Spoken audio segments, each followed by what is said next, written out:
Hello, my friend. Welcome to the study, or should I say the garden. It's such a beautiful day that I have the window open, so there are some sounds from outside. You might be able to hear the fountain splashing in the pond with fish, lots of birds. It's just after a soft rain on an early summer's day. The air is a little cool,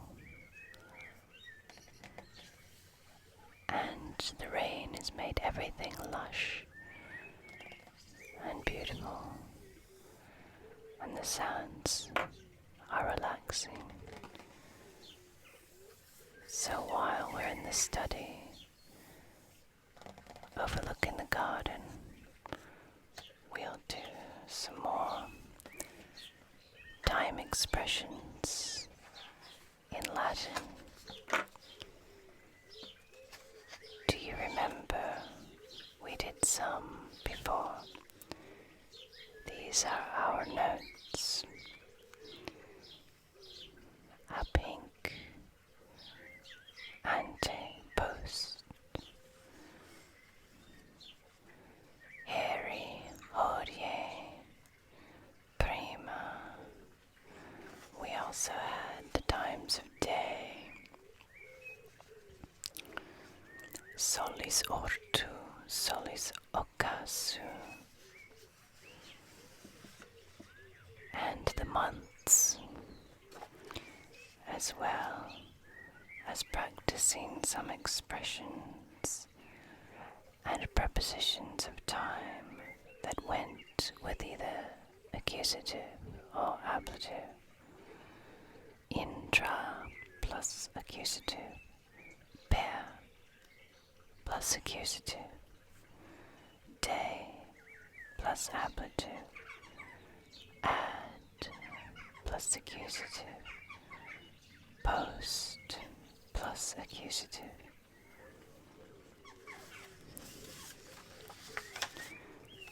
We're going to continue some time expressions today and go over some of the ones from before so we don't forget.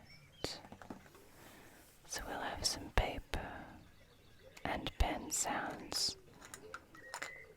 with the garden backdrop.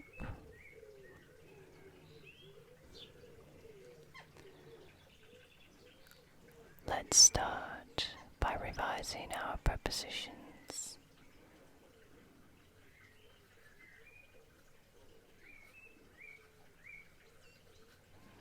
Ante and post. Let's use a pencil for the English. That way we'll have plenty of mechanical pencil sounds and lid sounds.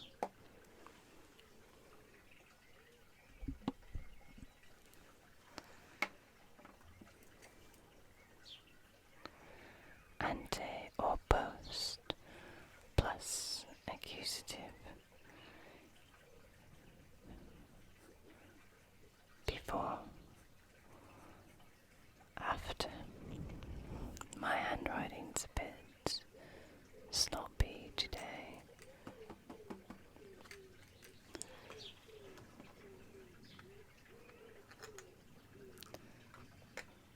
And that's as prepositions.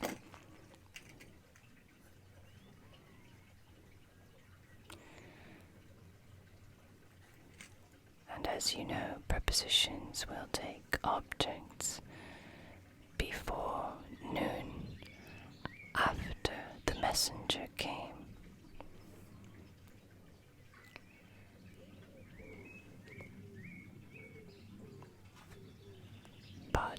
going to use ante and post as adverbs.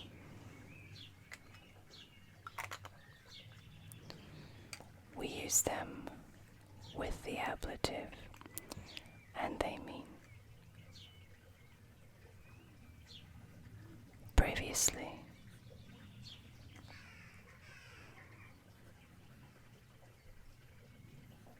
or afterwards.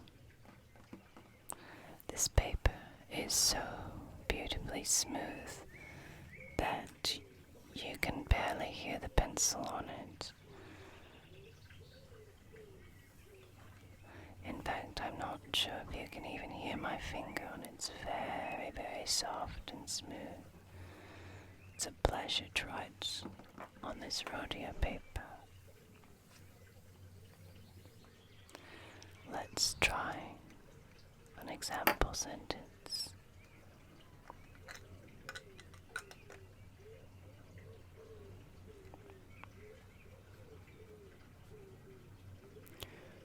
Tribus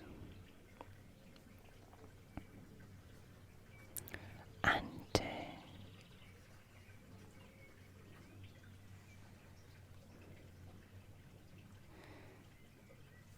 diebus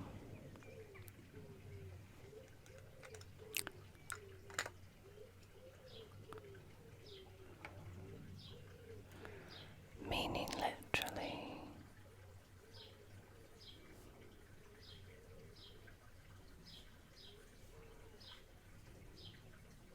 by the measure of 3 days before.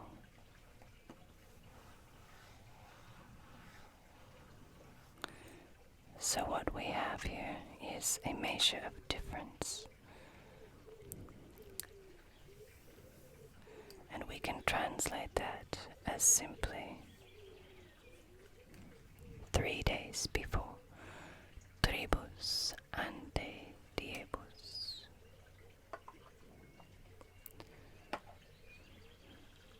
However, this is never used in the first phrase of a sentence.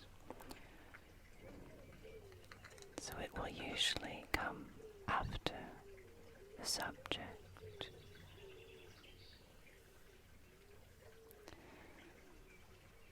Another one. So our adverbial of time, abhink. And you can see this is made from 2 words, and we can translate that in Latin by ago, from this time, abhink, ago, and that is used with the accusative.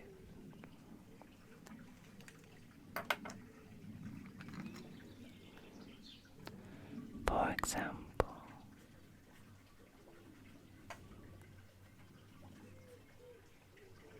we'll put septem.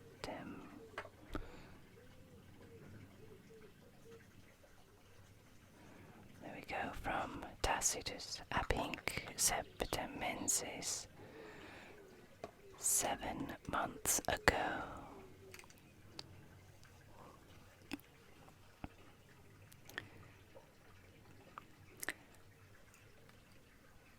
Using these with temporal clauses, with an indicative verb, so not with ut and subjunctive or dum. We're going to use temporal clauses with the indicative with. I think I'll put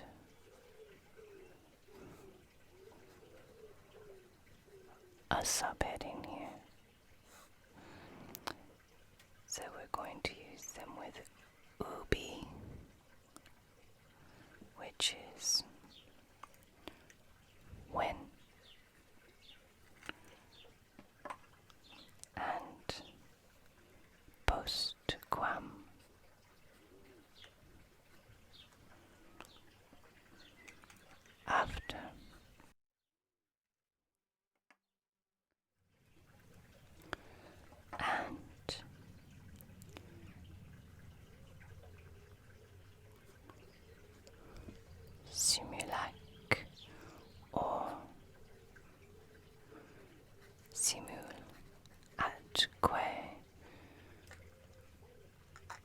again you can see how Latin has constructed these words simul and ac, or atque, meaning and, at the same time and. So we get as soon as.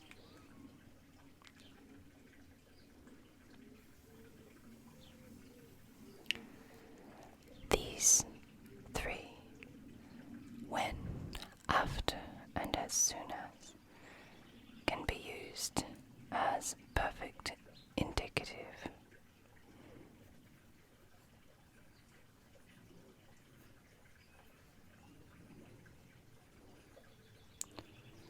Where in English we might use the pluperfect or past perfect.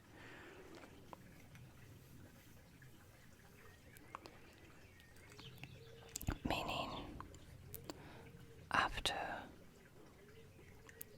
one thing happened,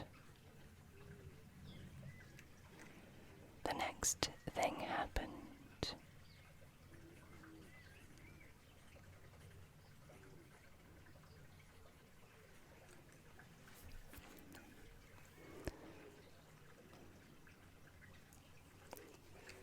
So ubi, one thing, and then something else with the indicative perfect. If it's used with the pluperfect indicative, it means a repeated action.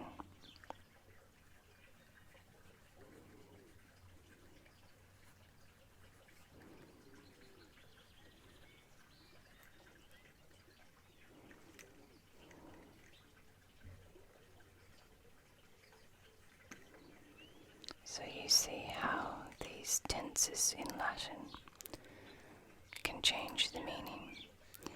In this way we can translate whenever something happened, another thing happened.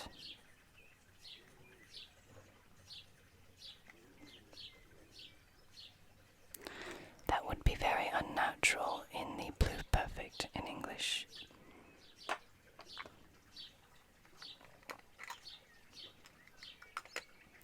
Let's try a few sentences.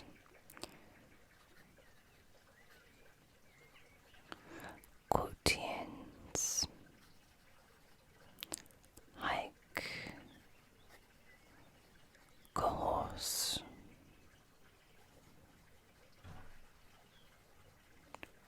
proceserat. So, proceserat.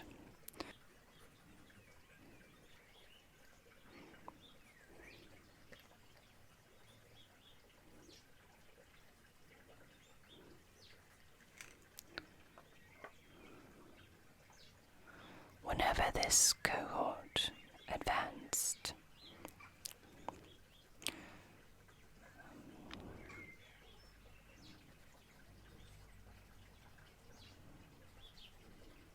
Magnus, numerus, ostium,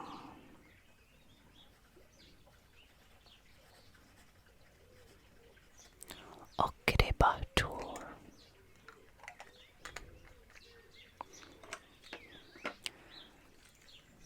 Magnus numerus, a great number, ostium, of the enemy, occidebatur, were killed.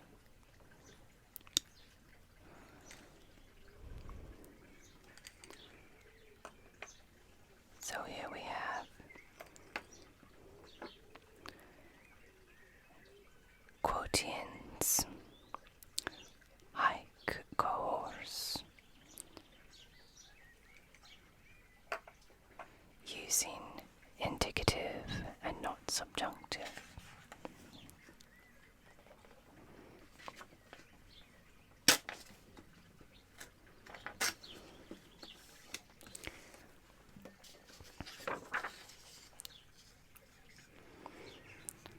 tense to some with ubi and simulac and simulatque.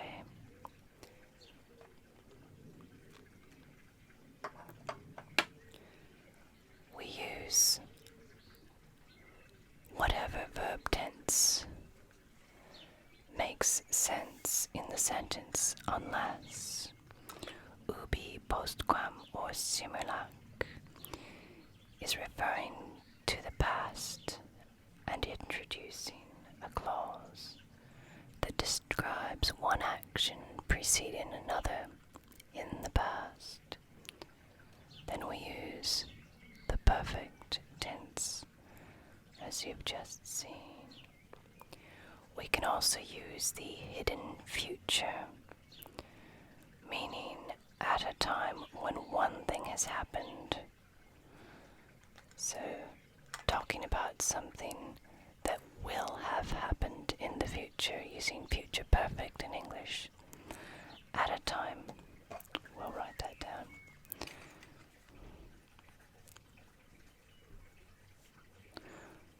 When one thing has happened.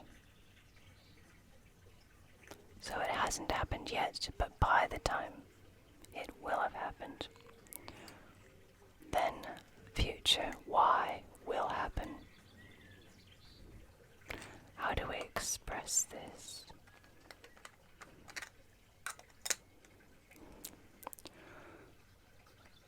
Ubi Romam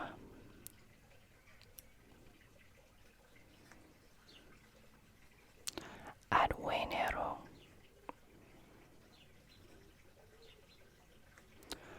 domum amici quaeram. When ad Venero I shall have arrived.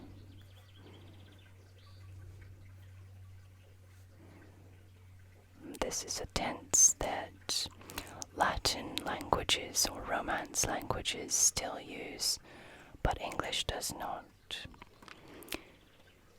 When ad Venero I shall have arrived in Rome, Romam.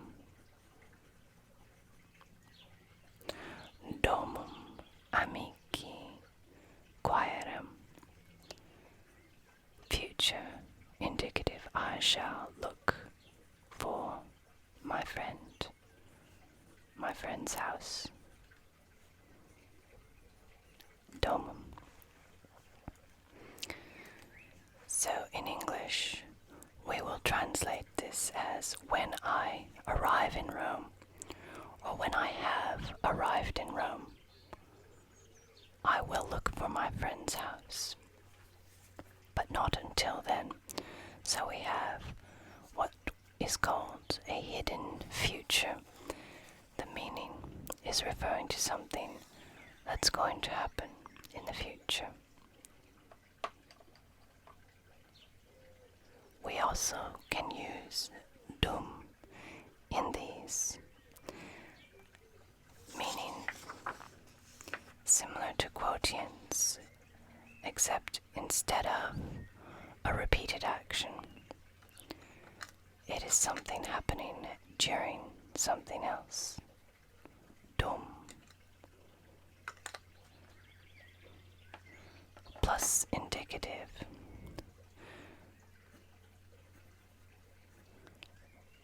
So instead of when, we can refer to while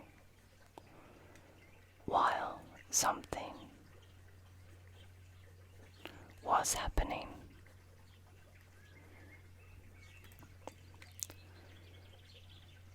And then we have a present indicative.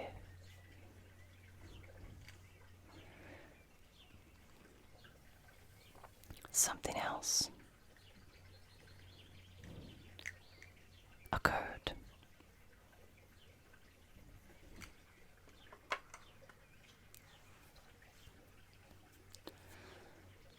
Such as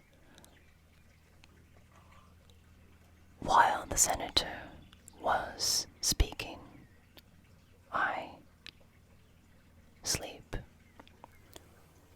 or was sleeping. So we can use our continuous tenses in English. Let's look at a few more prepositions that work this way. So we've had ubi, postquam, and simulatque. Also we can have priusquam. Oh, I said that with a German accent. I need to go Latin now. Priusquam or antiquam. We can also have dum, as we've seen here. Ex quo, often used with tempore. And, as we saw earlier, quotients. And we can translate these in English as before.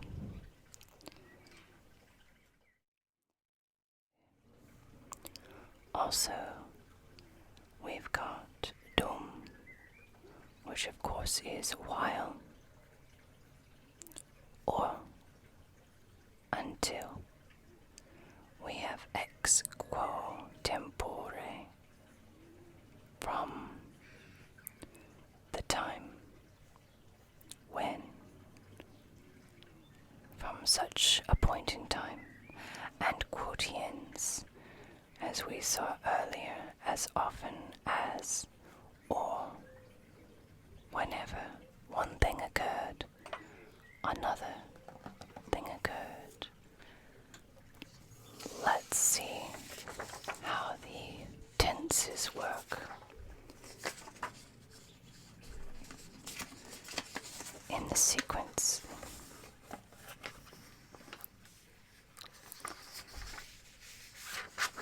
So I'll leave that there so we can see.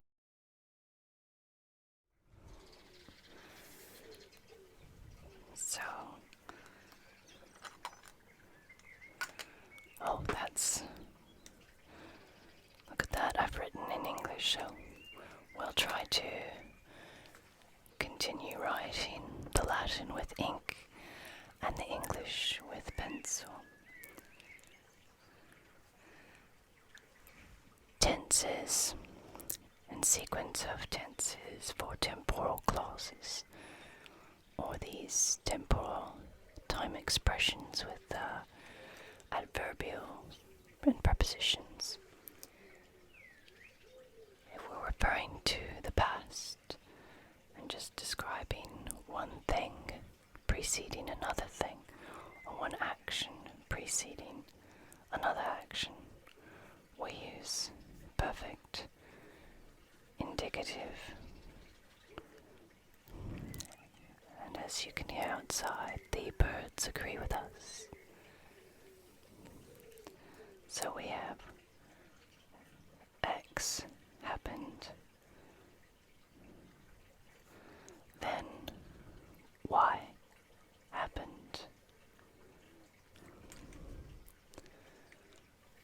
I hope you can see that it's very, very bright, but outside is not bright. It's light, but it is cloudy, just beautifully cloudy, and it looks like it's going to rain, but it's not really, because it already rained earlier. It's just really beautiful right now. All the leaves are lush and green, and the clouds are 1,000 different hues of blue, deep blues and grays and whites. And you can feel this summer in the air. But back to our Latin. I should probably change this so that this is more visible.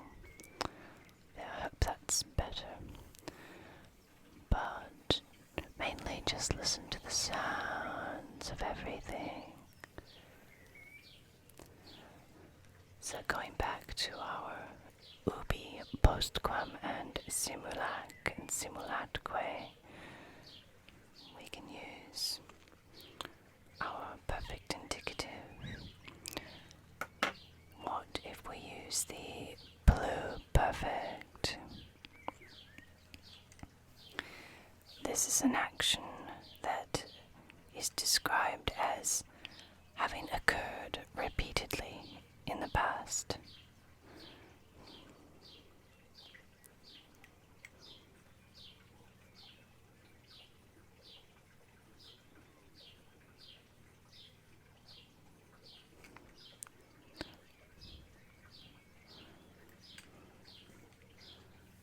And we can use imperfect for other actions such as whenever, quotients, or ubi.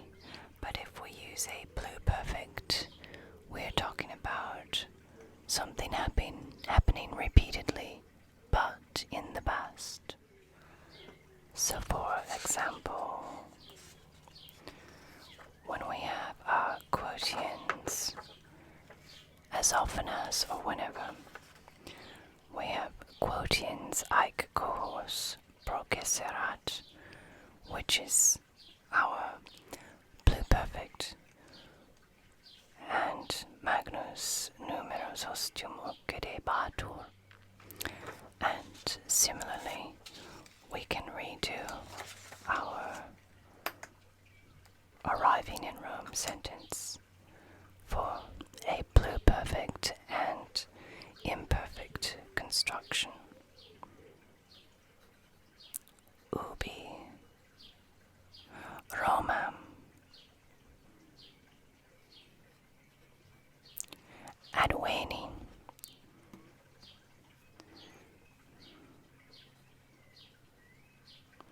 There's our imperfect domum. Amici.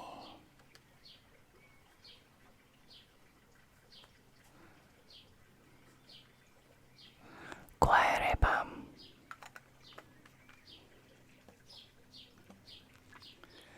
So we have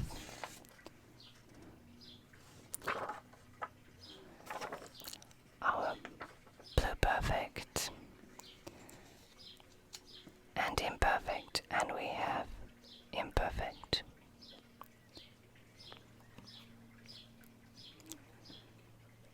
Ubi, when something happened, another thing happened. And quotients, whenever something had happened. So that is the strange bit of the Latin tenses in temporal clauses.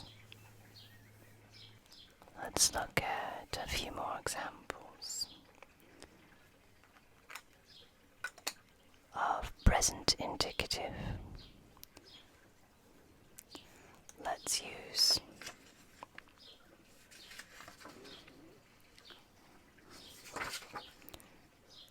antiquam,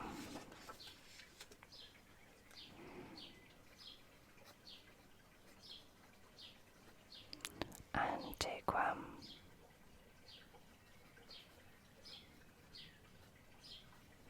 respondeo. So you see we've got a present tense. Te aliquid rogabo, future. Before I reply,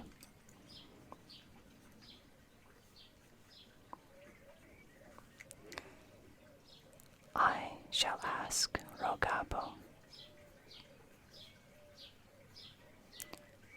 Te aliquid, you something. This one is a tense, using the tense however it makes sense, or as some call it, tense by sense. Before I do reply, I shall ask you something.